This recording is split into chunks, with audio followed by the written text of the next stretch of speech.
ሰላም እንደምናላችሁ ተመልካቾቻችን የሁል ጊዜም የመዝናኛ ምርጫችሁ ነው ማለፊያ ተጀምሯል። ለመላው የክርስትና እምነት ተከታዮች እንኳን ለዳግመ ትንሳኤ በዓል በሰላም አደረሳችሁ እንላለን።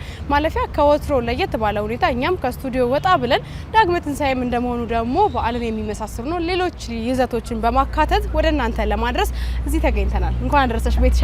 እንኳን አብሮ አደረሰን። እንግዲህ ትንሳኤን አክብረን በሳምንቱ ዳግመ ትንሳኤ ላይ ተገናኝተናል። ማለፊያ እንግዲህ ከወትሮ ለየት ባሉ ጥቅሎቹ የተለያዩ ጥቅሎችን ደግሞ ዛሬ ለየት አድርገን ይዘንላችሁ መተናል። እንግዲህ ዳግመ ትንሳኤ ዳግም ክርስቶስ ለደቀ መዛሙርቱ የተገለጠበት ለሐዋርያቱ የተገለጠበትን ዕለት አስመልክቶ ዳግም ትንሳኤው የተበሰረበትን ዕለትን የምናከብርበት ቀን ነው። ከሃይማኖቱ ባሻገር ደግሞ በተጨማሪም ባህላዊ ዳራ አለው። አው ሃይማኖታዊም ባህላዊም ዳራ አለው። በተለይ ደግሞ ወደ ባህላዊ ደግሞ እኔ ሳነሳ ትንሳኤው ዳግም የተደረገበትን ቀን በመጠበቅ ቤተሰብ ይጠያየቅበታል። በተለይ ደግሞ የክርስትና እናት የክርስትና ልጅ የሚጠያየቅበት ባልና ሚስትም ደግሞ አማቶቻቸውን የሚጠይቁበት ነውና ሲገናኙ ከሌሎች ቀን በተሻለ ዘመድ የልጅ ልጁን ይዞበት የሚመጣ አያቶች እናቶች የሚጠየቁበት በዓል ነውና ዳግመ ትንሳኤ በአጠቃላይ የደስታ የመጠያየቂያና አብሮ እርስ በርስ የማሳለፊያ ጊዜ ነው። ማለፊያም ደግሞ በዚህ ወቅት በዚህ ሁኔታ ላይ ተጀምሯል። እንግዲህ ሰዎች ብዙ ጊዜ ትንሳኤ ከተከበረ በኋላ ሳምንቱን በጉጉት የሚጠብቁበት ወቅት ነው።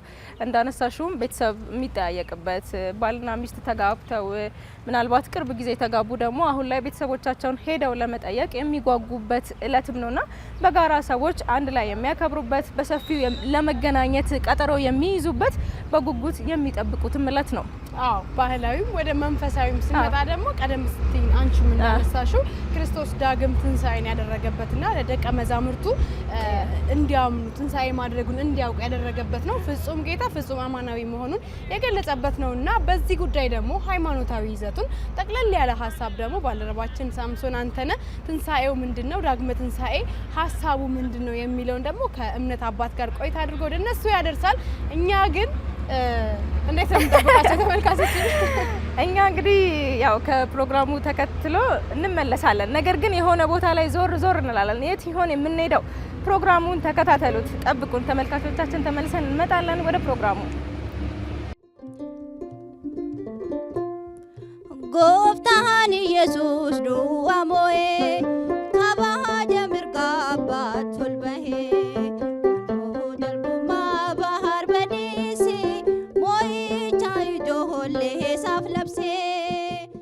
በስመ አብ ወወልድ ወመንፈስ ቅዱስ አሐዱ አምላክ አሜን። የእግዚአብሔር ቤተሰቦች የእናታችን የቅድስተ ቅዱሳን የንጽሕተ ንጹሐን የድንግል ማርያም የአስራት የበረከት ልጆች በሀገር ውስጥና ከሀገር ውጭ ሆናችሁ ይህንን መርሃ ግብር የምትከታተሉ እንኳን ለጌታችንና ለመድኃኒታችን ለኢየሱስ ክርስቶስ የትንሳኤ በዓል በሰላም አደረሳችሁ አደረሰን። ስሜ መምህር ሞቲ ውርቤ ይባላል። የአዳማ ደብረ መንክራት ቅዱስ ዑራኤል ቤተክርስቲያን ስብከተ ወንጌል ክፍል ነኝ። እንግዲህ እግዚአብሔር ቢፈቅድ ለተወሰነች ደቂቃ በትንሳኤው ዙሪያ የጌታ ትንሳኤ ለኛ ምናችን ነው፣ ትንሳኤውስ ለኛ ምን አመጣልን የሚለውን እንዲሁ ደግሞ እስከ ዳግመ ትንሳኤ ያሉት ሳምንታት ወይንም ደግሞ ዕለታት ትርጓሜያቸው ስያሜያቸው ምንድነው የሚለውን በተወሰነች መጠን ለማየት እንሞክራለን። እንግዲህ ትንሳኤ ስናከብር የጌታችን የመድኃኒታችን የኢየሱስ ክርስቶስ ከሞት መነሳት ስለኛ ብሎ ሞቶ ስለኛ ብሎ መቃብርን ቀብሮ ሞትን ገሎ የተነሳበትን የምናስብበት የምንዘክርበት ጊዜ ነው። እንግዲህ ትንሳኤው የጌታ ትንሳኤ ማለት ነው። ለኛ ትንሳኤያችን ለኛም ክብራችን ነው። እንግዲህ ትንሳኤውን አክብረን ዛሬ ላይ ደርሰናል። ከትንሳኤ ማግስት ደግሞ በቤተክርስቲያናችን ስርዓት እንደ ቅዱስ ያሬድ አጠራርና አስያየም ቤተክርስቲያናችን እያንዳንዱን ዕለታት ሰይማ ትገኛለች። እንግዲህ በትንሳኤ ማግስት የምናገኘው ማዕዶት በመባል ይታወቃል። ማዕዶት ማለት ትርጓሜው መሻገር ማለፍ፣ እንደዚሁ ደግሞ ወደ ሌላ መቀየር ማለት ነው። እንግዲህ መሻገር ስንል ለምንድነው ቤተክርስቲያን መሻገርን የምታስበው? ለምንድነው ቤተክርስቲያን ማዕዶት ብላ የምታስበው ብለን ስናነሳ ቀድሞ ትንሳኤን ወይንም ደግሞ ፋሲካን እስራኤላውያን ያከብሩ ነበር። ፋሲካ በዓልን እነርሱ የሚያከብሩት ፋሲካ ለምንድነው ስንል ከዚያ ከድቅድቅ ጨለማው ከዚያ ከባርነቱ ከዚያ ከመጣባቸው ማይበል ከመጣባቸው መከራ እግዚአብሔር ስላሻገራቸው መሻገር ብለው ያከብሩት ነበር። በእርግጥ ፋሲካ ማለትም መሻገር ማለት ስለሆነ በቤተክርስቲያናችን አጠራር መሻገር ብለው ያከብሩት ነበር። እኛም ደግሞ ከትንሣኤ ማግስት ማዕዶት ብለን የምናከብረው እንደ ቤተክርስቲያናችን ስርዓት ማለት ነው ነፍሳት ከሲኦል ወደ ገነት የተሻገሩበት ከኃጢአት ወደ ጽድቅ ያለፉበት ከሞት ወደ ሕይወት ከባርነት ወደ ልጅነት የተሻገሩበት ግን ጊዜ ስለምናስብ ቤተክርስቲያናችን ማዕዶት ብላ ሰኞን ዕለት ታከብረዋለች። ሁለተኛውን ቀን ከትንሣኤ ማግስት ያለውን ቀን ማለት ነው። ስለዚህ እኛም ከኃጢአት የተሻገርንበት በእርግጥ አብዛኞቻችን የክርስትና እምነት ተከታይ የሆኑ ኦርቶዶክሳውያን የትንሣኤን ማግስት የምናሳልፈው ጸሎትን በመዘንጋት ነው። ጌታ በተነሳበት ማግስት እኛ መሞት እንጀምራለን። አብዛኞቻችን ይሄ ነው ችግራችን። ቤተ ክርስቲያን ግን መሻገራችንን አስበን ከሞት መነሳት ከዚህ በኋላ ሞት እንደሌለብን ሞትን ያሸነፈ ጌታ እኛ በሞት ላይ ስልጣን እንዲኖረን ዲያብሎስን አስሮ ዲያብሎስ እንዳይገዛን እንዳደረገን የምናስብበት ከዚህ በኋላ የሲኦል ባሪያዎች አይደላችሁም፣ የዲያብሎስ ባሪያዎች አይደላችሁም፣ የኔ ልጆች ናችሁ፣ ከእኔ ጋር ከብራችሁ የምትኖሩ ገነትን ወርሳችሁ የምትኖሩ ተሻገራችኋል የተባልንበትን ጊዜ ቤተክርስቲያናችን ታስባለች። እኛም መሻገራችንን ልናስብ ያስፈልጋል ማለት ነው። ሁለተኛው ከማዕዶት ቀጥሎ ለተማክሰኞ ቶማስ በመባል ይታወቃል። እንግዲህ ቶማስን ቀድመን ስንመለከተው ከ12ቱ ሐዋርያት መካከል አንዱ ነው። በቀድሞ ስሙ ዲዲሞስ ተብሎ የተጠራ ሐዋርያ ነው ቶማስ ማለት። እንግዲህ ቶማስ ቀድሞ ከነበረበት ወገን ወይንም ደግሞ ቤተሰቦቹ ስንመለከተው ቶማስ ትንሣኤ ሙታንን ከማያምኑ ወገን መካከል አንዱ ነው። ቶማስ ትንሣኤ ሙታንን አያምንም። ነገር ግን ጌታ ሞትን ድል አድርጎ ከተነሳ በኋላ ትንሣኤ ሙታንን የተማረ ሰው ነው። ሞትን ድል አድርጎ መነሳት ከሞት በኋላ ደግሞ ሕይወት እንዳለ የተረዳንበት። ስለዚህ ከቶማስ ደግሞ እኛ የምንማረው ብዙ ነገር አለ። በእርግጥ ቶማስን ታሪኩን ስንመለከት ሐዋርያት ጌታ ተነስቷል ብለው በነገሩት ጊዜ ምንድን ያላቸው? እንዴት ሰው ከሞተ በኋላ እንዴት ይነሳል? እውነት ከተነሳ ደግሞ እናንተ አይታችሁት እኔ እንዴት አላይም? ሊቃውንቱ በብዙ ይተረጉሙታል። ቶማስ በብዙ ምክንያት ይህንን ብሏል። የመጀመሪያው ትንሣኤ ሙታንን እንዳለ ስለማያምን ከቤተሰቦቹም ከቀድሞም ሕይወቱ አንጻር ከልጅነቱም ያደገው ትንሣኤ ሙታን እንደሌለ ነው ቶማስ አምኖ ተምሮ ያደገው። ሁለተኛው ቶማስ ይህንን ያስጠየቀው ምንድነው ስንል እናንተ ጌታ ተነስቷል አርጓል አይተናዋል ብላችሁ ትመሰክራላችሁ፣ እኔ ደግሞ ጓደኞቼ ባለንጀሮቼ ወዳጆቼ ሐዋርያት አይተውታል ብዬ እንዴት እናገራለሁ? እናንተ አየን ብላችሁ ስትናገሩ እኔ እንዴት አየው አልልም፣ ሰማው ብቻ እንዴት እላለሁ ብሎ ይህንን አስቧል። ተጠራጣሪም ነበር። የሚገርመው የቶማስን ታሪክ ስናይ አብዛኛውን ጊዜ ቶማስ ባላመነበት ነገር ላይ እሺ ብሎ አይቀበልም።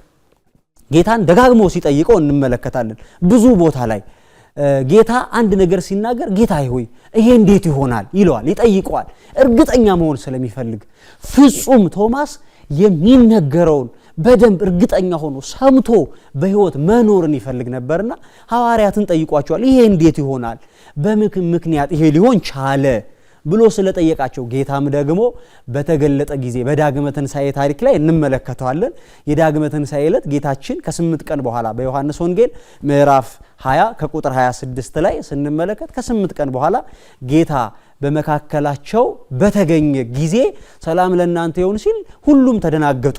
ምክንያቱም ጌታን በዚያን ግርማ በዚያን ከሞት ተነስቶ በደንብ እንደዚያ በተዘጋ ቤት ውስጥ አግኝተውት አያውቁምና በዚህን ሰዓት ቶማስ ክርስቶስ መሆኑን ለማረጋገጥ ካልነካውክ ካልዳሰስኩ አለው። ቶማስ ስለምን ትጠራጠራለህ? ና በጦር የተወጋውን ጎኔ ንካ፣ ና በቢስማር የተቸነከረውን እጆቼን ተመልከት ብሎ ጠራው።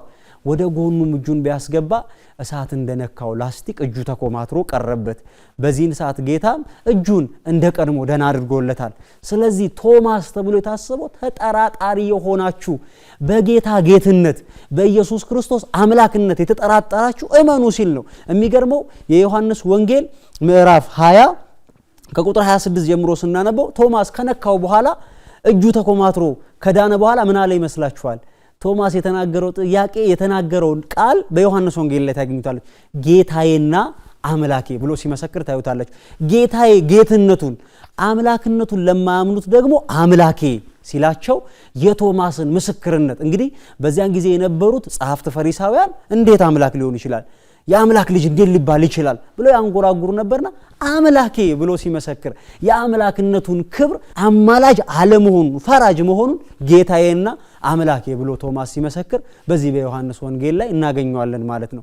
በሱ ማግስት ደግሞ ዕለተ ረቡዕ ማለት ነው አልዓዛር በመባል ይታወቃል። ቤተክርስቲያናችን አልዓዛር ብላ ታከብረዋለች። እንግዲህ አልዓዛር የጌታ ወዳጅ የሆነ ጌታ እጅግ በጣም አብዝቶ የሚወደው እርሱም ጌታን የሚወድ ማርታና ማርያም የተባሉ እህቶች የነበሩት ጌታን እጅግ በጣም የሚያፈቅሩ የሚያከብሩ እርሱን የሚያገለግል ሰው ነው አልዓዛር። እንግዲህ አልዓዛርን ታሪኩን ስንመለከት ከሞተ ከ4 ቀን በኋላ ጌታ ሄዶ ያስነሳው ነው። በነገራችን ላይ ይህንን ታሪክ ስናነሳ ጌታን ለመስቀል ጌታን ለችንካር ለማብቃት ከተነሱበት መካከል አንዱ ታሪክ ምንድነው ስንል አልዓዛርን ከሞት ማስነሳቱ ነው። እንዴት ከሞት ያስነሳል? እንዴት ይህንን ተአምራት ያደርጋል? እንዴት ይህንን ስራ ይሰራል ብለው ነው ጌታ ላይ ተነስተውበት አንደኛው ጌታን ለመግደል የተነሱበትም ጌታን ለሞትም ሊያበቁ። የሚገርመው ጌታችን መድኃኒታችን ኢየሱስ ክርስቶስ አልዓዛርን ለማስነሳት የሄደበት ቅጽበት ስናይ ጌታን ይፈልጉበት የነበረበት ሰዓት ነው። ጌታን ለመስቀል ለመግደል እየፈለጉት ሐዋርያት እንደውም ጌታ ሆይ እንዴት እንሄዳለን? ሊገድሉ ሊሰቅሉ እኮ እየፈለጉ ነው ብለውት በጭራሽ የሞተውን አልዓዛር ልናስነሳው ኑ እንሂድ ብሏቸውን ሄደው። አያችሁ ሞትን ተሻግሮ ከሞት በላይ ሊያደርገን የመጣን ጌታ የምናስብበት ነው አልዓዛር። ብዙዎች የሞትን አለን ዛሬ ቤተክርስቲያን ውስጥ ሆነን በአገልግሎት ላይ ያለን ነገር ግን የሞትን እንደዚሁ በሃይማኖት ውስጥ ሳለን ነገር ግን የሞትን ምግባር የጎደለን ከስጋ ወደሙ የራቅን ብዙዎች አለን። በዚህ በአልዓዛር ዕለት ከሞት መነሳታችንን ዛሬ በጫት ሱስ የተያዘን እንኖራለን፣ በመጠጥ ሱስ የተያዘን እንኖራለን፣ እንደዚሁ ደግሞ በዝሙት ሱስ የተያዘን እንኖራለን። በዚህ ሞት ውስጥ ያለን መነሳት እንዳለብን የምናውቅበትን ጊዜ ስታበስር ቤተክርስቲያናችን አልዓዛር ትለዋለች። ሌላኛው ሐሙስ ደግሞ አዳም በመባል ይታወቃል። ቤተክርስቲያናችን ከትንሣኤ በኋላ ያለው የመጀመሪያው ሐሙስ ማለት ነው። አዳም ተብሎ የተጠራበት ምክንያት አለው። የመጀመሪያው ምክንያት ምንድነው ስንል እግዚአብሔር አምላክ ከፍጥረታት አልቆ ከፍጥረታት አስበልጦ የፈጠረው አዳምን ያከበረበት። ሌላው አዳም ለ100 ዓመታት ከሲኦል ከተባረረ በኋላ ከሲኦል ከተሰደደ በኋላ ለ100 ዓመታት ያለ ማቋረጥ እያለቀሰ አምላኩን እግዚአብሔርን ለምኖ ነበር። ታዲያ አዳም ሲታሰብ ሔዋን ለምን ተረሳች ቢሉ በአዳም ውስጥ ሔዋን በሔዋን ውስጥ አዳም አለና ሁለቱ በአንድ ልዩነት የላቸውም ከአዳም ግራ ጎን ስለተፈጠረች። ሌላኛው ደግሞ አዳም ተብሎ የተሰየመበት አዳምን ከባርነት ያነጻበትን ጊዜ ብቻ ሳይሆን የምናስበው ይህ አባታችን አዳም ሱባኤ ገብቶ ነበር እግዚአብሔርን ለመለመን። ጌታ ሆይ በድያለሁ፣ አጥፍቻለሁ፣ ማረኝ፣ ይቅር በለኝ ብሎ በለመነው ጊዜ ጌታችን መድኃኒታችን ኢየሱስ ክርስቶስ ቃል ላከለት። አዳም ሆይ እንደ ሞትክ እንደ ጠፋ አትቀርም፣ ከልጅ ልጅ ተወልጄ ከ5 ቀን ተኩል በኋላ አድንሃለሁ አለው። ይሄን ቃል ኪዳን አባቶቻችን በታሪክ ሲወርድ ሲወራረድ በመጣው ታሪካችን ላይ ስንመለከት በዕለተ ሰንበት ነበር ቃል የገባለት ለአዳም። 5 ቀን ተኩል አዳም ሐሙስ ላይ ቀን 6 ሰዓት ላይ ይመጣል ብሎ ይጠብቅ ነበረ። ይህንን ቀን ይጠብቅ ስለነበረ እግዚአብሔር አምላክ ከ5500 ዘመን በኋላ መጥቶ አድኖታል። ታዲያ በሐዲስ ኪዳን ስርዓትንም ሲሰራ ጌታችን በዕለተ ሐሙስ ሐዲስ ኪዳን ስርዓትን አጽንቶ ቁርባንን ሰርቶ እናገኘዋለን። የአዳም ቃል ኪዳን የተፈጸመበት ዕለት ስለሆነ የአዳም እንባ የታበሰበት የሐዲስ ኪዳን ስርዓት የተሰራበትን ቀን ስለምናስታውስ አዳም ይታሰባል።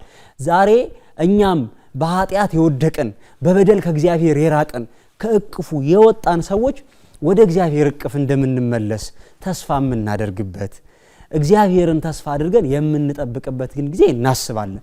አዳምን ስናስብ በእርግጥ አብዛኞቻችን የምናስበው አዳም ክፉ ኃጢአተኛ እንደሆነ ነው። በነገራችን ላይ የአዳም ቅድስና ብዙ ጊዜ ሲተረክ አንሰማም። ይሄ ደግሞ አብዛኞቻችን ማይበረ ምእመናኑ ጋር ያለው ምንድነው የኦርቶዶክስ እምነት ተከታዮችም የሌሎችም ስለ አዳም ሲነሳ አዳም በበደለው እንዲሆንን እንላለን። የሚገርመው ግን አዳምን በቅድስና የምትበልጠው ድንግል ማርያም ብቻ ነች። በንጽህና በቅድስና። ምክንያቱም አዳም ለ100 ዓመታት ስለ በደሉ ያለቀሰ ቅዱስ ነው። ለ100 ዓመታት ስለ ኃጢአቱ ያነባ ቅዱስ ነው። እግዚአብሔር ሆይ ምንም ብበድል ምሕረትህ ብዙ ነው፣ ምንም ባጠፋ ቸርነትህ ብዙ ነው ብሎ የለመን አባት ነው። ቅዱስ አባት ነው። ስለዚህ በቅድስና የምናስበው ነው። ሌላው ከሐሙስ ቀጥሎ በዕለተ ዓርብ ደግሞ የሚታሰብ ትልቅ በዓል አለ። ቅድስት ቤተ ክርስቲያን በመባል ይታሰባል። ዕለተ ዓርብ ቅድስት ቤተ ክርስቲያን የምትታሰብበት ደግሞ ጌታችን መድኃኒታችን ኢየሱስ ክርስቶስ በደሙ ያነጻት ቤተ ክርስቲያን፣ በመስቀል ላይ ሆኖ የሰራት ቤተ ክርስቲያን። ለዚህ ነው ሊቁ ቅዱስ ያሬድ ቤተ ክርስቲያን በክርስቶስ ደም መሰረትነት ላይ እንደታነጸች ሲናገር ምን ይላል? እንዘ ተሃንጸት በስሙ እንተ ተሃንጸት በስሙ ወተቀደሰት በደሙ ቅድስት ቤተ ክርስቲያን ወተአትበት በዕፀ መስቀሉ እስመ ኃይለ እግዚአብሔር ላይ ይልሃ። በክርስቶስ ደም ላይ በክርስቶስ መሰረትነት ላይ የታነጸች ቤተ ክርስቲያን፣ በዕለተ ዓርብ የከበረች ቤተ ክርስቲያን፣ ጌታ ያከበራት ቤተ ክርስቲያን ሲል እናስባታለን። በማግስቱ ከዓርብ ቀጥሎ ደግሞ ቀዳሚት ሰንበት አለች። ቅዳሜ ማለት ነው።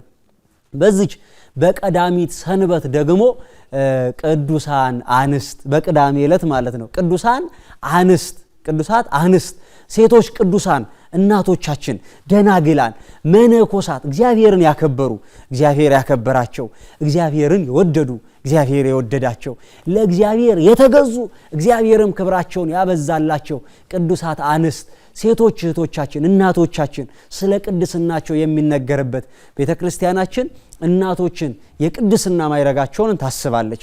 ብዙ ቅዱሳን እናቶቻችን አሉ። ከነዚህ መካከል ደግሞ እንደ ኮከብ የምታበራ እንደ ፀሐይ የምታበራ ንጽሕት የሆነች በምድርም በሰማይም በንጽህናዋ የሚተካከላት የሌለ በቅድስናዋ የሚተካከላት የሌለ ቀድመን ስለ አዳም ስናስብ እማንረሳት፣ ስለ አልዓዛር ስናስብ እማንረሳት፣ ስለ ቶማስ ስናስብ እማንረሳት፣ ቅዱሳት አንስትን ስናነሳ እማንረሳት ሰማይና ምድር የታረቀባት ድንግል ማርያምን ጭምር እናገኛለን። ለዚህ ነው ታላቁ ቅዱስ ያሬድ ስለ ድንግል ማርያም ሲናገር ስሮቿ በምድር ጫፎቿ በሰማይ እና አባ ጊዮርጊስ ዘጋስጫ የተቀኙላት እነ ቅዱስ ያሬድ ያመሰገኗት ትላላቅ ቅዱሳን ያከበሯትን እናት የእርሷን አርአያነት ተከትለው ደግሞ የሄዱ እናቶችን የምናስብበት እነ ሔዋን ሳይቀሩ የሚታሰቡበት ዕለት ነው ማለት ነው። ሌላው በስተመጨረሻ ሰንበተ ክርስቲያን ቅድስት ወይንም ደግሞ ዕለተ ሰንበት ነች። ይቺ ዕለተ ሰንበት ደግሞ ዳግመ ትንሣኤ በመባል ትታወቃለች። ዳግመ ትንሣኤ ማለት እንግዲህ ምን ማለት ነው? ዳግም መነሳት ማለት ነው። ዳግመ ትንሣኤ ማለት የጌታን ዳግም ትንሣኤ የምናስብበት። ይሄ ማለት ግን ጌታ ድጋሜ በዕለተ ዓርብ ተሰቅሎ እንደዚሁ ደግሞ ተቀብሮ ዳግም የተነሳበት ማለት አይደለም። በዮሐንስ ወንጌል ምዕራፍ 20 ላይ ቅድም ባነሳውላችሁ ምዕራፍ 20 ከቁጥር 26 ላይ በ8ኛውም ቀን ይላል ሐዋርያት የጌታን መነሳት እርግጠኛ ሆነው እንዲመለከቱ የተረጋገጠበት በቃ ጌታ ሞትን ድል አድርጎ ተነስቷል ብለው እርግጠኛ ሆነው ያለ መከፋፈል በአንድነት ሁሉ የመሰከሩበት ዕለት ነው። ጌታ በተዘጋ ደጅ ሆነው በፍርሃት ሳሉ፣ በሐዘን ሳሉ፣ በመጨነቅ ውስጥ ሳሉ በተዘጋ ደጅ ጣሪያ ገንጥሉልኝ፣ መስኮት ክፈቱልኝ ሳይል በመካከላቸው ተገኝቶ ሰላም ለእናንተ ይሁን ብሎ ያረጋጋበትን ዕለት እናስባለን። ሌላው ቅዱስ ጴጥሮስን ፍቅሩን የገለጠለት የሚገርማችሁ ጌታ በተነሳ ቀን ወደ ጌታ መቃብር ሄደው ጌታን ሽቱ ለመቀባት ሲሄዱ ጌታን ሲያገኙት ምን አላቸው? ቆይ አትንኪኝ አላት ይላል ማርያምን። ወደ ጌታዬ ወደ አምላኬ ወደ አምላካችሁ ወደ አባቴ ወደ አባታችሁ አላረኩምና ሂዱና መነሳቴን ለጴጥሮስ ንገሩት አለ። ጴጥሮስ ክጄዋለሁ በቃ ጥሎኛል በቃ ብሎ አስቦ ነበርና አይዞ እንባህን አይቻለሁ አብሻለሁ ሲለው ጴጥሮስ በተገኘበት ቶማስም ባለበት ጌታ ተገልጦ ሰላም ለእናንተ ይሁን። ዳግመ ትንሣኤ ማለት ዳግም ጌታችን መድኃኒታችን ኢየሱስ ክርስቶስ ለሐዋርያት ተገልጦ በቃ አትፍሩ፣ ከዚህ በኋላ እኔ ከእናንተ ጋር ነኝ፣ እኔ መካከላችሁ ነኝ፣ ጭንቀታችሁን ቢኖር የማስጨንቀው፣ የሚያስፈራችሁን ቢኖር ማስፈራው፣ የሚያሳድዳችሁን ቢኖር የማሳድደው፣ አትጨነቁ ሲል የተገለጠበት ዳግመ ትንሣኤ ተብሎ ይታሰባል። ሐዋርያት በአንድነት ሆነው በተዘጋ ደጅ ሆነው ጌታን አግኝተውታልና ታዲያ ከትንሣኤ እስከ ዳግመ ትንሣኤ ያለውን በዓል ስናከብር እንዴት ነው ማክበር ያለብን? በስተመጨረሻ ይህንን ማወቅ አለብን። አንድ ክርስቲያን ጌታ ከሞት መነሳቱን ብቻ እያሰበ ሊጠጣ ወይንም ደግሞ ሊሰክር ወይንም ደግሞ የተለያየ ነገር ሊያደርግ አይደለም የተፈቀደለት። ጌታ የሞተልኝ ጌታ ስለኔ የተገረፈው ስለምንድነው የሚለውን ሚስጥር ማወቅ አለበት። ጌታ እንደ ድሃ ተቆጥሯል፣ ረዳት እንደሌለው ታይቷል፣ ተጎሳቁሏል፣ ብዙ መከራ ተቀብሏል።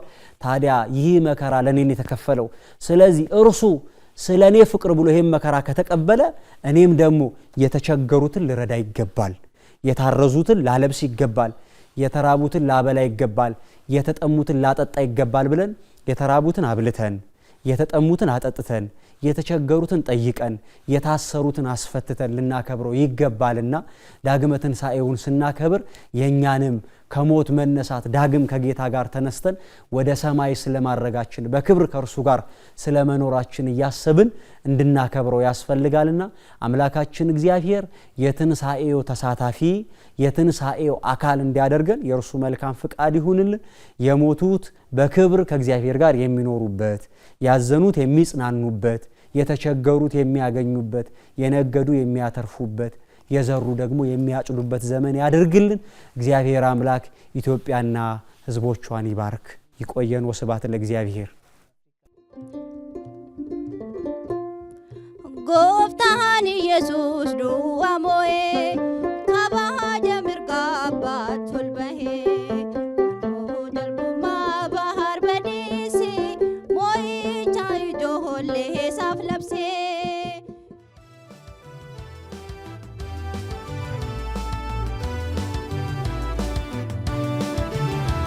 ደባለኬሰን ኡፍሬ ተባቹ ሄሩ መጋሪ ፉዳ ገመቹ ደባለኬሰን ኡፍሬ ተባቹ ሄሩ መጋሪ ፉዳ ገመቹ በገወል ፉተን ኢሲላቹ አርስቲቸ ቦና አካም በሬዳ አርስቲቲ ቦንቱ አካም በሬዳ አበቱስ ቴሲስ በርኒ ሚደግዳ። ተመልሰናል ተመልካቾቻችን፣ የማለፊያ ቆይታችን እንደቀጠለ ነው። እንግዲህ ከዳግመ ትንሣኤ በኋላ ወቅቱ ሰርግ ነው። ሰዎች ጎጆ የሚመሰርቱበት አንድ የሆኑ ወደ ሁለት ወደ ሶስት የሚቀላቀሉበት ጊዜ ነውና ይሄንን በማስመልከት ደግሞ እኛም በሙዚቃ ገብተናል። እንግዲህ ተመልካቾቻችንን በሀሳብ እንደወሰድናቸው እርግጠኞች ነን።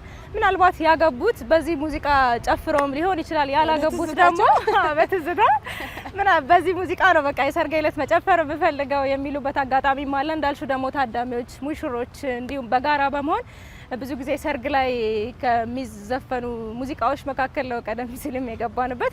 እንዳልሹ ደግሞ ከዳግማ ትንሣኤ ወዲህ ወቅቱ የሰርግ ነው። ሙሽሮች ሰርጋቸውን ለማድመቅ ዝግጅት የሚያደርጉበት፣ እናት አባቶች ደግሞ ልጆቻቸውን ለመዳር በደንብ አድርገው የሚዘጋጁበት ወቅት ላይ ነን። ይሄ ወቅት እንግዲህ ዳሪውም አግቢውም በደንብ በእቅድ ሰርግ ሊደግስበት የሚያስብበት ጊዜ ነው። ምናልባትም የተለያዩ የሰርግ አይነቶች አሉ፣ የባህል ዘመናዊ። መንገድ ላይ መውጣታችን ካልቀረ ደግሞ ዞር ዞር እያለን ምን አይነት ጋብቻ ነበራችሁ፣ የጋብቻ ትዝታቸውን፣ እንዲሁም ደግሞ አዲስ ለሚጋቡ ደግሞ ምን አቅደዋል፣ ሌሎች ሁኔታዎችስ የጋብቻና ሰርግን የመሳሰሉ ጉዳዮችን እየዳሰስን ወደ እናንተ እናደርሳለን። እኔና ቤቲ በተናጠልም በጋራም እየሆንን ሰዎችን እያናገርን ከትዝታዎቻቸውም ከእቅዶቻቸውም ወደ እናንተ እናደርሳለን። ጥሩ ተሞክሮ ትጋሩበታላችሁ። መልካም ጊዜ ይሁንላችሁ።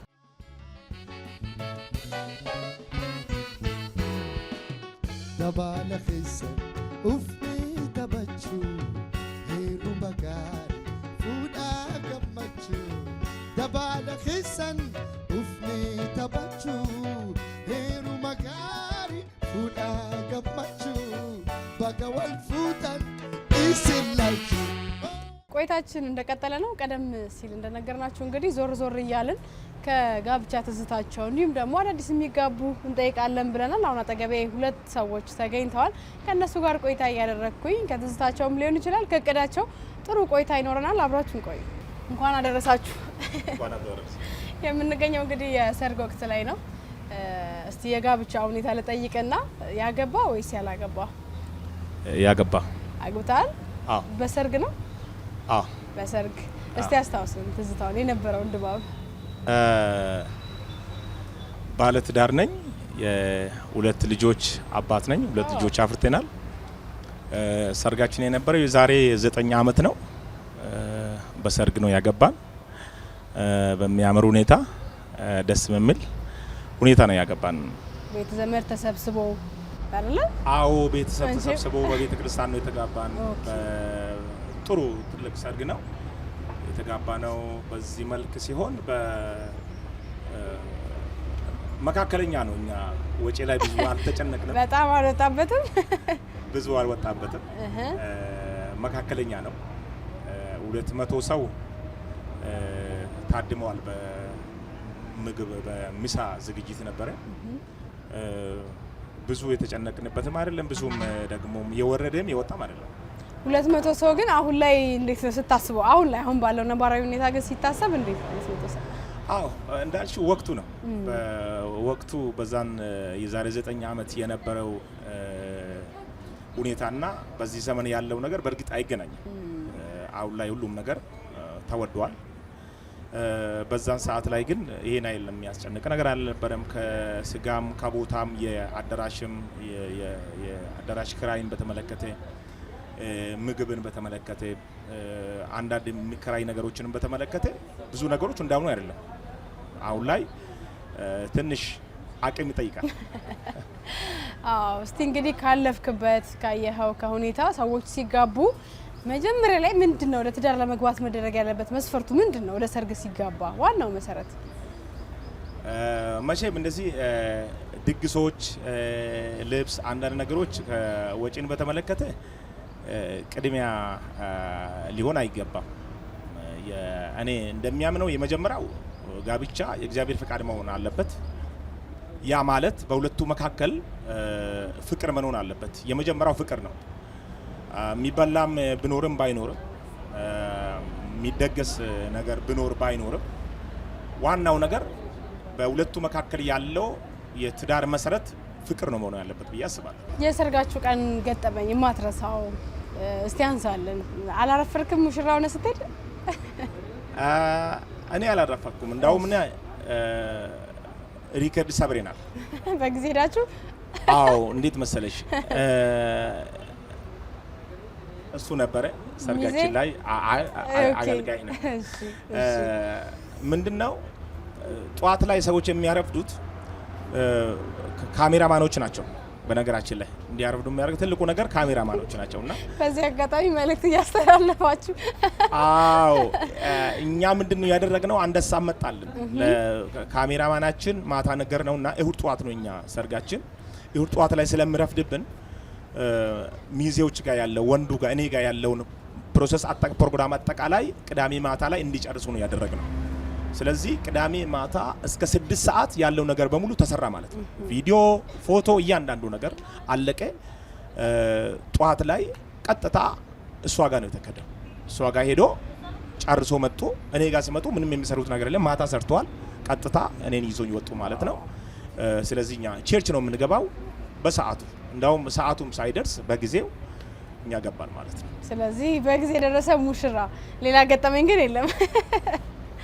ምንም ሌላ ገጠመኝ አልገጠመም። እጅግ አድርጌ አመሰግናለሁ። ምናልባት አዲስ ለሚጋቡ ሰዎች መልካም የትዳር ጊዜ ሁላችሁ መልእክት ማስተላለፍ ትችላለህ? አዎ እንግዲህ ወቅቱ የሰርግ ወቅት ነው። ሁሉም የሚጋቡት ሰዎች መልካም የትዳርና የጋብቻ ጊዜ እንዲሆንላችሁ እመኛለሁ። እጅግ አድርጌ አመሰግናለሁ። ወደ አንተ ልመጣ ነው። አንተም ቀለበት እጅግ ላይ ያየው ነው። አግብተሃል አይደል? አግብቻለሁ። መልካም። እሺ እስቲ እናስታውስ ትዝታዎችን። እንዴት ነው ያገባው? በሰርግ ነው ወይስ ከሰርግ ውጪ ነው ያገባው? ያው እንግዲህ እኔ ያገባሁት በሰርግ ነው። እንግዲህ ማለት ከወንድሜ ትንሽ እቀድማለሁ። ቢያንስ እኔ ወደ 25 ዓመት ይሆነኛል ካገባው። ዛሬ 25 ዓመት ይሆነኛል እና ያው 2 ልጆች አሉኝ። እኔ እንግዲህ 2 ልጆች ካሉኝ 25 ዓመት ከሆነ ጋብቻ ጊዜ እድሜያቸው ምን ያህል እንደሆነ እንግዲህ ማሰላቱ ላንቺ እሱ ምንም የሚከብድም ስላልሆነ ማለት ነው። እና እንግዲህ ያገባሁት ያው በጋብቻ ነው። የተጋባኑበትን ደግሞ በቸርች ውስጥ ነው፣ ቤተክርስቲያን ውስጥ ነው። እና እንግዲህ በዛን ወቅት ስናገባ እንዳለውም ወንድሜም እንደተናገረው በዛን ወቅትና አሁን ያለው ወቅት የጋብቻ ሁኔታ እያንዳንዱ ያለበት ጊዜው ራሱ የተለየ ነው እና እኛ በነበርንበት ጊዜ ብዙ እንግዲህ አንዳንድ ነገሮች እንደዚህ እንዳሆኑ የተወደዱም ጊዜም አይደለም። አሁን ላይ ያለው ደግሞ ያንዳንዱ ነገሮች እጅግ በጣም ውድ ናቸውና እንግዲህ ያው ስናገባ እንግዲህ በቻልነው መጠን ብዙም እንደዚህ ሳናካብድ ማለቴ ብዙ እንደው በቃ በጣም ሳንጨናነቅም ነበር እንግዲህ ጋብቻችንን የተጋባንበት። እንግዲህ እስካሁን ድረስ 25 ዓመት አስቆጠረን በጋብቻ ሁኔታ ውስጥ አለን ማለት ነው። 25 ዓመት ማስቆጠር ማለት የትዳር ትልቁ መሰረቱ ፍቅር ነው። ፍቅር ካሌለ ገንዘብ ቢኖረውም የተለያየ ሀብትም እንኳን ቢኖረው የተለያዩ ነገሮችም እንኳን ቢኖር ያንን ትዳር ሊያስቀጥር አይችልም። ፍቅር ካለ ግን የሆነ ትንሽም ነገር ብትኖር ዋናው ፍቅር ስለሆነ መሰረቱ ፍቅር ረጅም ርቀት እንዲሄድ ያደርጋል እና ዋናው መሰረቱ የአንድ የትዳር ወይም የሁለት ሰዎች ተቃራኒ ጾታዎች ወደዚህ ወደ ጋብቻ ወደ ትዳር ዓለም ውስጥ የመምጣት ፍቅር ነው። አሁን እንግዲህ ለሽምግልና ተብሎ በጣም ከሰርጉ በላይ እስከ መደገስ ባህሎች እየተለመዱ መጥተዋል። በተለይ ወደ ከተማ አካባቢ ስንሄድ ሽምግልና ተብሎ ከ10 በላይ መኪና፣ ብዙ ሰው፣ በጣም በተለየ ሁኔታ በሬ ተጥሎ የሚደገስበት ሁኔታ አለና እሱን እስቲ ስላስፈላጊነቱ እናውራና ተገቢ ነው ብለህ ታስባለህ? ምናልባት እኔ አንድ ነገር የራሴ ነገር አለኝ። ያንን ነገር ለማድረግ እንደው ኤክሰስ ነገር የሆነ ነገር ባያወጡ እጅግ ደስ ይላል፣ አስፈላጊ ነው። ምክንያቱም በኋላ ትዳር ከገባሽ በኋላ የምትቀጥሪ አብረሽ የምትሰሪው ነገር ነው። ስለዚህ ትዳር ላይ በኋላ አብሯችሁ ሁለት ተቃራኒ ጾታዎች የሚሰሩት ስራ ስለሆነ ያ የሚያወጡት ገንዘብ ቀጣይ ላለው ነገሮቻቸው ይጠቅማቸዋል። ስለዚህ ኤክሰስ የሆነ ወጪ አስፈላጊ አይደለም። እንደው አለን ማውጣት አለብኝ ብሎ የሚል እስካለ ምንም ሌላውን ነገር ሚነካብኝ ነገር የለም ብሎ ያለ ሰው ደግሞ ያንን ማድረግ ይችላል። ያንን ሰው መገደብ አትችልም። ግን እንደኔ ግን ቢኖርስ ለምን ኤክሰስ ወጪ ያስፈልጋል? ለምን ያስፈልጋል? በቃ መጠነኛ ወጪ ተደርጎ ዋናው የሚፈልገው ወደ ትዳር መምጣት አይደለም፣ ወደ አንድነት መምጣት ከሆነ ኤክሰስ የሆነ ወጪ አስፈላጊም አይደለም ብዬ እኔ ይሄንን አምንበታለሁ። እጅግ አድርገን እናመሰግናለን። ትዳራችሁን አሁንም ፈጣሪ ይባርክላችሁ። አሜን። እግዚአብሔር ይባርካችሁ።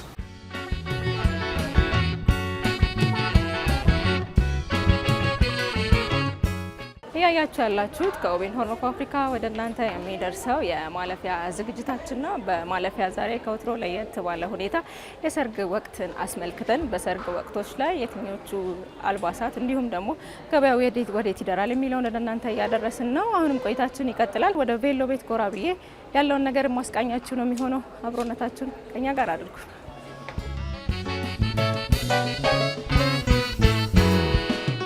ደባለ ኺሰን ufni tabachu heeru magaari fuudhaa gammachuu dabaala keessan ufni tabachu heeru magaari fuudhaa gammachuu baga wal fuutan isin lachuu.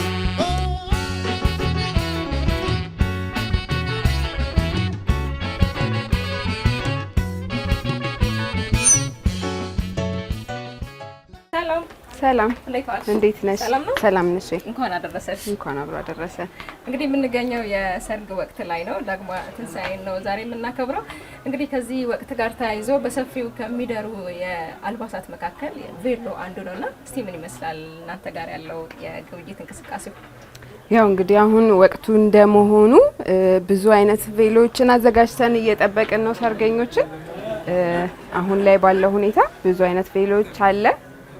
ወቅቱን ያማከለ ብለን የምንለው ሁሉንም አይነት ቬሎች ይዘናል። ሲንደሬላዎችን፣ መርሜዶችን፣ ተጎታቾችን እንዲሁም የተለያዩ ልብሶችን ይዘን እየጠበቅን ነው። እንግዲህ እዚህ ጋር የተለያዩ አይነት ቬሎችን ነው የምንመለከተው። ምን አይነት ዲዛይኖች አሉ? እስቲ እዚህ ጋር ካሉት አሳይኝ። አሁን ላይ ባሉት እንግዲህ ይሄኛውን ብንጀምር ይሄኛው ሲንደሬላ የምንለው አይነት ቬሎ ነው። የተወሰነ ተጎታች የምንለው ነገር አለው። ባለ እጅ አሁን ላይ ሰው የሚመርጠውም ባለ እጅ የሆኑ ሸፈንፈን ያሉ ነገሮችን ነው። ያው እንግዲህ በተለያዩ አይነት አለ። መርሜድ የሚባሉት ደግሞ በእነዚህ አይነት ነገሮችም አሉ። የተለያየ አይነት መርሜዶች እንዲሁም ሲንደሬላዎች ብዙ አይነት ነገር አለ። ለክተሽ ደግሞ የበለጠ ተሻለ። በፊት ላይ ብዙ ጊዜ የምንመለከታቸው ተጎታች ያላቸው የሰዎች እርዳታ አስፈልጓቸው የሚንቀሳቀሱበት አይነት ቬሎዎች ናቸውና አሁን ላይ እነዚህ አይነት ቬሎዎች አሉ ወይ? ሰዎችስ ምን አይነት ነው የሚመርጡት? ሰርግ ላይ እንግዲህ ብዙ ጊዜ ቀለል ያሉ ሲንደሬላዎችንና መርሜዶችን አሁን ላይ ይወሰዳል። መስክ የምንለው ላይ ደግሞ ሲሆን ብዙ እንቅስቃሴም ስለማይጠበቅ እና ፎቶ ፕሮግራም ብቻ ስለሆነ ተጎታች ነገሮችን እንዲህ በሰው እርዳታ የሚሆኑ ሆነው ያው የፎቶ ፕሮግራም ስለሆነ ለመጨፈርም ችግር ስለሌለው እንደሱ አይነት ነገሮችን ይጠቀማሉ። አግብተሻል? አዎ። እሺ በምን አይነት ቬሎ ነው ያገባሽው አንቺ? እኔ እንግዲህ በሁሉም እዚህ ውስጥ ያው አንቺ ስላለሽ ያሉትን በሙሉ ለክቼ ሁሉንም ሲንደሬላውን ማድረግ ያለው ተጎታች ያው እንዳልኩሽ ለፎቶ የምንለው አለ፣ ለሰርግ የምንለው አለ፣ ኬክ ፕሮግራም ላይ አለ። ኬክ ፕሮግራም ላይ ብዙ ጊዜ መርሜድ የሚባሉትን ሰው ይጠቀማል። ለምን ቀለልም ስለሚል ከዛ በኋላ ያው ጭፈራ ምናምንም ስላለ ቀለል ለማለት እንደዛ ሆኖ ነው እንግዲህ ያሳለፍ ነው። አንቺስ እንዴት ነው? አግብተሻል? እኔ አላገባውም። ስለዚህ ልንድርሽ ነው ማለት ነው። ደስ ይለኛል። ቆንጆ ነገር እናሳይሽና እንግዲህ ካለም አለ ነው ከሌለም ለሚመጣው እናዘጋጅሻለን። እንዘጋጁበት በዚህ መልእክት እናስተላልፋለን። አዎ እንደዛ እናደርጋለን። እኔም እንግዲህ ተመልካቾቼ ለክቼ ለብሼ የምመለስ ነው የሚሆነው። አብሮነታችን አሁንም ከኛ ጋር አድርጉ።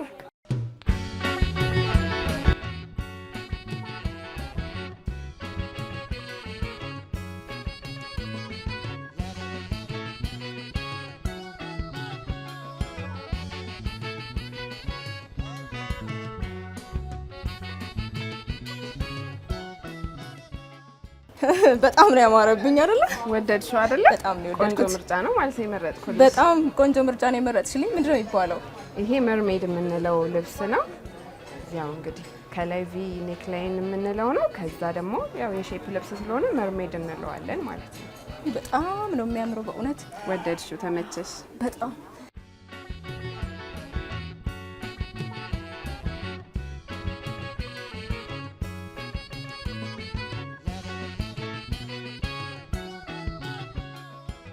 በጣም ቆንጆ ምርጫ ነው የመረጥሽልኝ። በጣም ነው የወደድኩት። በደንብ ነው ያማረብኝ። አይተሽ ነው የመረጥሽልኝ። አመሰግናለሁ። ያው እንግዲህ ከልምድ ያመጣሁት ነው።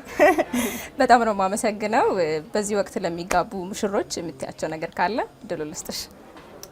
ያው መልካም የሰርግ ወቅት የሰርግ ጊዜ እንዲሆንላቸው አመሰግናለሁ ስለነበረን ጊዜ። አመሰግናለሁ።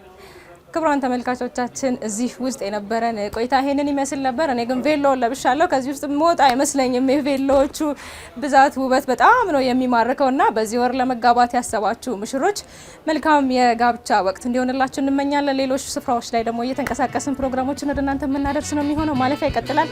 አብራችሁን ቆዩ።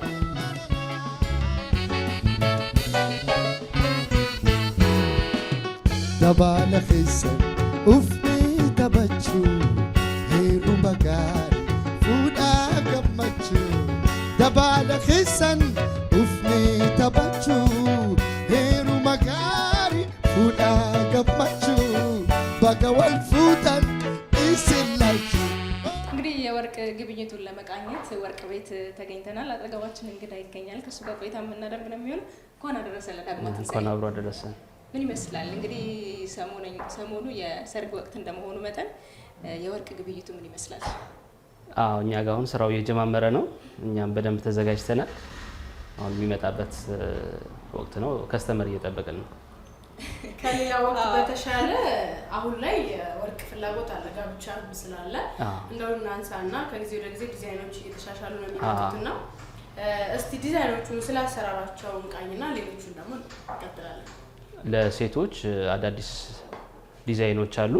ወቅታዊ የሚባሉት ዲዛይኖች አሉ። ለሴቶች ብዙ አማራጭ አለ። የወንዶች እንኳን ተመሳሳይ ነው ያለው። ፈርጥ ያላቸው ነገሮች አሁን ላይ ሴቶች ምርጫቸውን ያደርጋሉ። ምን ያህል ቆየክ በወርቅ ገበያ ላይ በመሸጥ ላይ? ከጊዜ ወደ ጊዜ ያለው ለውጥ ምን ይመስላል? እስቲ አንሳለን። ድርጅታችን ወደ 30 ዓመት አካባቢ ነው፣ ከዛ በላይ ያደርጋል። ከአባታችን ጀምሮ ነው። እንግዲህ የወርቅ ዋጋ ከጊዜ ወደ ጊዜ የተለያየ ነው፣ እየጨመረ የሚሄድ ነገር ነው። ከሳምንት ሳምንት ለውጥ አለው። ባለው ገበያ ነው እኛ የምንሄደው። ሙሽሮች ለጋብቻ ብዙውን ጊዜ ደግሞ ከሚደሩት ገበያዎች መካከል እንግዲህ የወርቅ ገበያ አንዱ ነው። ገጠመኝ ካለክ እስቲ አንሳለን።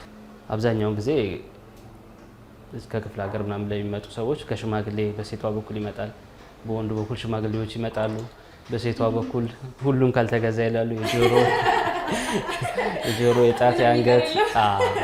ወንዶቹ ደግሞ ከአቅም ጋር ተያይዞ ትንሽ ክርክር አለ። እኛንም በመሀል የምናስታርቀው ጥሎሽ ማለት ነው። ኦኬ። ምናልባት ግን በብዛት አሁን ጥሎሽ ሲገዛ ምን ምንድን ይካተታል? በጥሎሽ በደንብ ይስሙ ተመልካቾች። አሁን ያው የማይቀረው ነገር የጋብቻው አይቀርም፣ የወንድና የሴት እሱ ግዴታ ነው። ከዛ ግን የጆሮ፣ የጣት፣ የእጅ እሱ እንደ ወንዱ አቅም ነው የሚወሰነው። ተጨማሪ ነገር ናቸው እንደ ገዥው ማለት እንጂ መሰረታዊ ቀለበት ነው። ቤትሻ እንግዲህ እቅዱ ካለሽ ከመጣሽ አይቀር ወደፊት ከመጣ አይቀር ለምን ሳይዝሽን ውበቱን ከነዚህኞቹ ላይ ለተመልካችም ለኛም አታሳይም? ቤትሻ እንግዲህ እኛ ሳርገው አላወልቅም እንዳለ ግዴለም ያው እሱን እንነጋገራለን።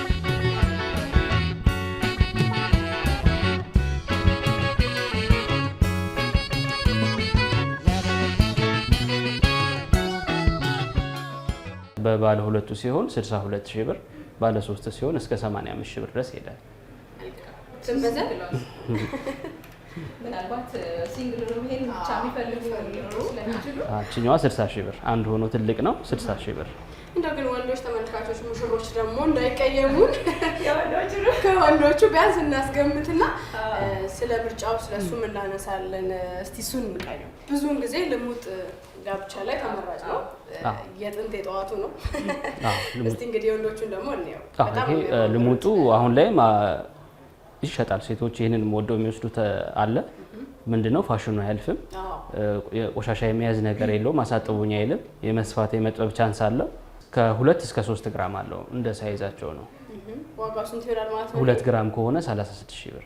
ለጥሎሽ የአንገት የጆሮ እንዲሁም ደግሞ ቀለበት አንድ ላይ ይገዛል። ብራስሌትም ሊገዛ የሚችል ሰው ስላለ እንደው ጣሪያው ዋጋው ልዩነት ቢኖረው ጣሪያ ምን ያህል ብር ቢኖራቸው ነው ማሟላት የሚችሉት?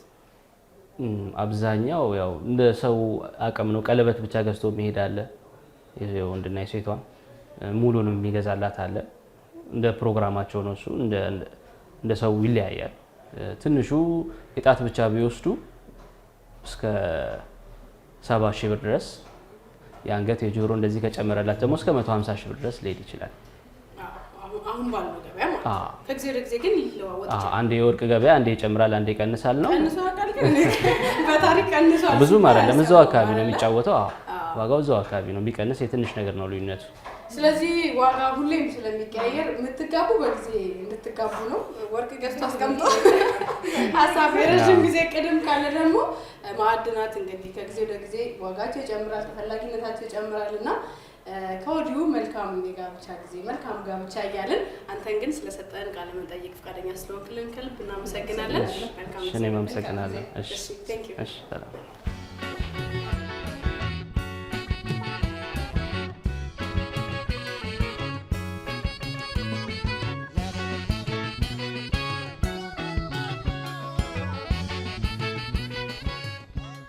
ቅኝታችን እንደቀጠለ ነው ተመልካቾቻችን። በማለፊያ የሰርግ ወቅትን በማስመልከት ዞር ዞር እያልን ያለ ነው። በቅኝታችን ደግሞ ሚዜዎችን አግኝተናል። እንዲሁም ደግሞ ቀደም ብዬ ስጠይቃቸው የካሜራ ባለሙያ መሆናቸውን ነግረውኛል። ሙሽራ ከሚያስረፍዱ ሰዎች መካከል ቀደም ሲል እንደሰማችሁት መካከል ናቸውና እንዴት ናችሁ? እንኳን አደረሳችሁ። ሰላም፣ እንኳን አደረሰን።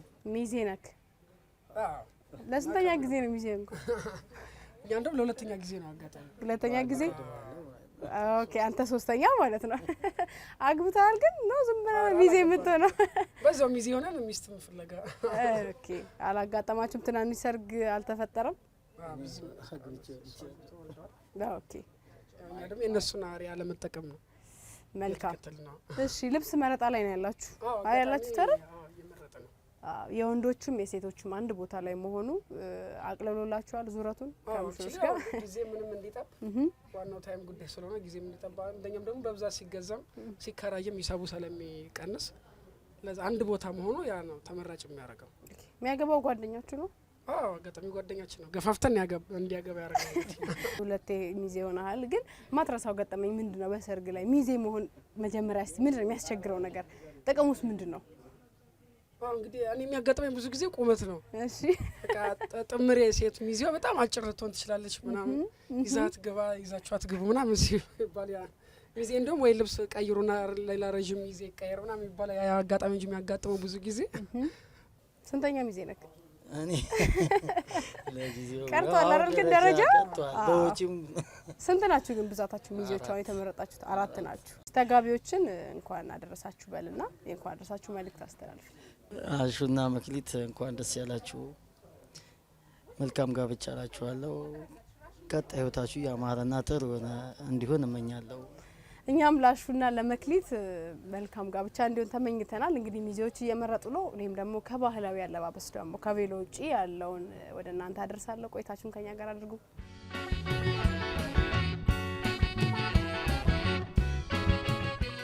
ጤና ይስጥልን። አብሮ ይስጥልን። እንደምን አለሽ? እንዴት ነሽ? ሰላም ነው። ስራ እንዴት ነው? ስራ አሪፍ ነው። ደምቋል አይደል? አዎ። አሁን ወቅቱ ጋብቻ ነው። ስራ ሰዓት ነው። ጾም ተፈቷል። ሙሽሮች እየመጡ ነው። እግዚአብሔር ይመስገን። ስራ ጥሩ ነው። እንግዲህ ሰዎች በተለያዩ አልባሳት ይጋባሉ። በቬሎም ይጋባል፣ እንዲሁም ደግሞ በሀገር ልብስ መልስም ሲሆን ደግሞ የሚጠቀሙት ነውና እስቲ ምን አዳዲስ ነገር ተሰርቷል? ምንድን ነው ያለው ሀገር ጥበብ ብለን የምናነሳቸው ምንድን ናቸው? ጥበቦች አሉ። በእነዚህ ምናምን የተዘጋጀም አለ። አሁን ዛሬ ይወጣ ለሙሽራ ተብሎ የሚሰራው ይለያል ከሌላው። በምንድን ነው የሚለየው? ያው እንደዚህ በሞጠሪያ ነው የሚለበሱት ከካባ ጋር በሞጠሪያ። ይሄንን አለባበስ አሁን የሰርግ ዕለት መልበስ ይቻላል? ይሄ የሀገር ልብስ ጥበብ በካባ የሚለበሰው አለባበስ የመልስ ብቻ ነው ወይስ የጋብቻ ቀን ይለበሳል? አይ ለመልስ ነው ብዛት እና ለአንቨርሰሪ ምናምን እንጂ የሰርግ ዕለት አይለበስ። የሰርግ ዕለት ስለዚህ ለመልስ ከሚለበሱ መካከል ይሄ ነው ማለት ነው። እስቲ ልሞክረው። ይሄ በትንሹ ካባ ይባላል። ጃኖም ደግሞ አለ። በእነዚህ ጃኖ እንደዚህ የሚወርደው ማለት ነው። ይሄኛው ደግሞ አሁን በተወሰነ መልኩ እየተለመደ መጥቷል አይደል? ይሄኛው ምንድን ነው የሚባለው? ይሄ ኖርማል ካባ ነው። ጃኖ ደግሞ ይሄ ነው። በዚህኛው ላይ አሁን ላይ በእነዚህ ነው ያየሁት ነው። መስታወት ላይ ያምራል። ሞጠሪያ ብቻ ነው የቀረው። እንግዲህ እንደዚህ እንደ ሙሽራ ኩፍ ማለት ብቻ ነው የቀረኝ። እሺ ጃኖን ልሞክረው። እሺ እንዴት ነው ዋጋ ግን? አሁን የበዓል ወቅት የሰርግ ወቅት ተጠብቆ መጨመር ዋለ ወይ ነው ወይስ ብዙ አልጨመረም? አይ ዋጋ ያው እንደነበረው ነው አይደል? በእውነት ጨመረ። አሁን ካባ አንድ ሙሉ ከነ ቀሚሱ ሰው ልከራይ ቢል ጥበብ ከነ ካባው ጥበብ ከነ ካባው ያው ከፍተኛ እስከ 5000 ብር ቢሄድ ነው። ትልቁ 5000 ብር ነው ጣራ። እሺ መካከለኛስ ደግሞ ሰው እንዳቅሙ መጥቶ እስከ 2500 ድረስ። አግብተሻል ግን? እኔ አግብተሻል? በምንድን ነው ያገባሽው? በቬሎ? እኔ በባህል ልብስ ነው። በባህል ልብስ። እስቲ ማትረሹ የሰርግሽን ገጠመኝ አስታውሽ። እንዴት ነበር? ወጪው ምን ነበረ? ያው እኔ ስለቆየሁኝ ብዙም አይደለም። እውነት ብዙ ወጪ አልነበረው? ቤተሰብ ስላወጣ። ኦኬ አንቺ በቤተሰብ ነው አግብተሽ? አይ ጥሩ ነው። አሁን እንግዲህ ቤተሰብ ራሳችሁን ቻሉም የሚባል አለ፣ በእርግጥ የሚሸፍንም አለ። አዎ ሙሽሮች ሲመጡ አብረው ሲመጡ የምርጫ ጉዳይ እንዴት ነው? አይ ይስማማሉ? ብዙ ጊዜ ይስማማሉ። እውነት ምርጫ ላይ አዎ ከስንት አንድ ነው እንጂ ይስማማል። ብዛቱም ይስማማል። እሺ አመሰግናለሁ። አሁን ለሚጋቡ እንኳን ደስ ያላችሁ መልእክት አስተላልፊ ለሙሽሮች። ለምትጋቡ ሙሽሮች መልካም ጋብቻ፣ የተባረከ የትዳር ዘመን ይሁንላችሁ። አሜን። ላንቺ መልካም ገበያ ይሁንልሽ። እጅግ አድርጌ አመሰግናለሁ።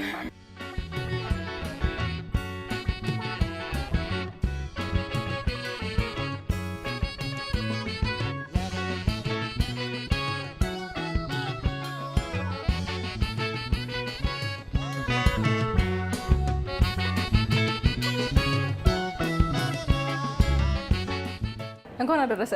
እንኳን አብሮ አደረሰ። እንግዲህ ወቅቱ የሰርግ ወቅት ነው። ከዳግማ ትንሳኤ ላይ ነው የምንገኘው። ምን ይመስላል እንቅስቃሴው? ቆንጆ ነው በጣም በፎቶ በኩል ያለው ቆንጆ ነው። ትንሽ መነቃቃቶች ምናምን አሉ። ቆንጆ ነው። አሁን ወቅቱ ልዩ ነው። የሰርግም አለ። እናንተ ጋር ደግሞ ልደትም ሌሎች ፕሮግራሞች ሲያዙ ፎቶ ሰው ማስታወሻ ከሚይዝባቸው ነገሮች አንዱ ነው እና ፎቶ ቪዲዮ እስካሁን ያለው ሁኔታ እንደምን ሰው ከስተመር እየመጣ ነው። ዝግጅቱ ይመስላል ማየት አገልግሎት ነው የሚሰጡት። አዎ በመስክ ያለውን የፎቶ ፍሬሞች እዚህ ጋር እየተመለከትናቸው ስለሆነ ወደ ውስጥ ገብተን ደግሞ ስቱዲዮን እንየው አይደል? ኮሊደሩ እዚህ ነው ያለው ማለት ይቻላል። እሺ ኮሊደር ልማት እሺ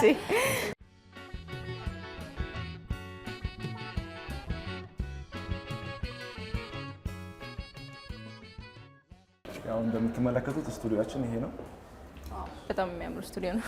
አዎ እንግዲህ ቆንጆ ነገር ይዘን ለመምጣት ሞክረናል።